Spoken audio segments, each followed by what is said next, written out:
সুনামগঞ্জ জেলা শহর থেকে তাহিরপুর যাওয়ার বিকল্প নিয়ামতপুর আনোয়ারপুর সড়কের মেরামতের কাজ নির্ধারিত সময়ে শেষ হওয়া নিয়ে দেখা দিয়েছে সংশয়।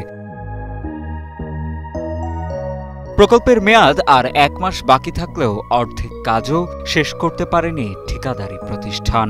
ভাই কাজ তো কিছু কম হইতেছে, কারণ আগে যে পরিমাণে কাজ হয়েছে নি পরিমাণে করে না, অনেক দিন খালি মানুষ কমে আর জায়গা তো অনেক জায়গা রয়েছে, বুঝো। এই কাজ তো যে পরিমাণে শুনছিলাম টাইমে তো পারতো না, খেনে করে না, এটা কি করবো এটা তারা জানুন। খেনে তো করে না, দিনও তো ভালো, সব কিছু ভালো, তবে অতদিন বৈশাখের দিন আসেন মানুষ কম, এখন তো সব মানুষ আজ আয় তো কাজের কোনো সমস্যা নাই। জানা যায় সড়কটির কারণে জেলা সদর থেকে তাহিরপুর মধ্যনগর সহ ভাটি অঞ্চলে যাতায়াতে প্রায় ১০ কিলোমিটার পথ কমে যায়। স্থানীয়দের অভিযোগ, কাজে ধীরগতির কারণে সময়মতো শেষ হয়নি সড়ক মেরামতের কাজ।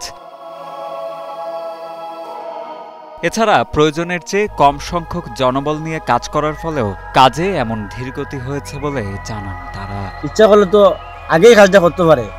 আগে আমরা তো কইছি মেঘ বৃষ্টি তো নাই গিয়ে এইবার।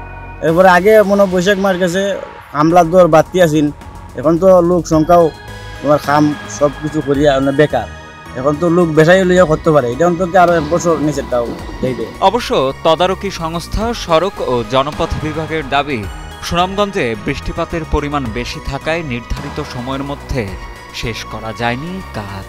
শ্রমিকের কোনো অভাব নাই, এই ৪ জন মানুষ লইয়া প্রতিদিন তারা গাছের তলে বয়, এই সেই কাজ করে, যে কাজ করে ৪ জন পরিমাণে কাজ হয় না, তারা তো আইয়া খালি মানুষ দেখায় বলে আমরা ৪ জন লইয়া কাজ করতেছি। এদিকে প্রকল্পের সংস্কার ব্যয় না বাড়িয়ে কাজের মেয়াদ বাড়ানোর প্রস্তাবনা পাঠানো হয়েছে বলে জানান সুনামগঞ্জ সড়ক ও জনপথ বিভাগের নির্বাহী প্রকৌশলী মোহাম্মদ আশরাফুল ইসলাম। যেহেতু এই সড়কটি হাওয়ার মধ্যে দিয়ে অতিক্রম করেছে এবং এখানে দেখা যায় যে সুনামগঞ্জে বৃষ্টিপাতের পরিমাণটা বেশি, আগাম বৃষ্টি চলে আসে, সে কারণে এই কাজের সময়সীমা বর্ধিতকরণের জন্য আবেদন করা হয়েছে। মানে এই কাজটা বর্তমান অর্থ বছরে শেষ হবে না, এটা আগামী অর্থ বছর পর্যন্ত যাবে। আমরা জুন মাসে মাত্র ১,৯০,০০,০০০ টাকার বিল দিয়েছি, তো এটা দেখা যায় যে ৩৬ কোটি টাকার মধ্যে এটা 5%-এর মতো হয়।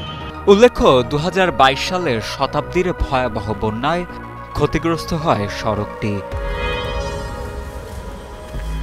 পরবর্তীতে নিয়ামতপুর থেকে আনোয়ারপুর পর্যন্ত ৯ কিলোমিটার সড়ক বন্যা পুনর্বাসন প্রকল্পের আওতায় সংস্কারের কাজ পায় messrs Kamrul and brothers and Saleh Ahmad joint adventure নামে একটি ঠিকাদারি প্রতিষ্ঠান।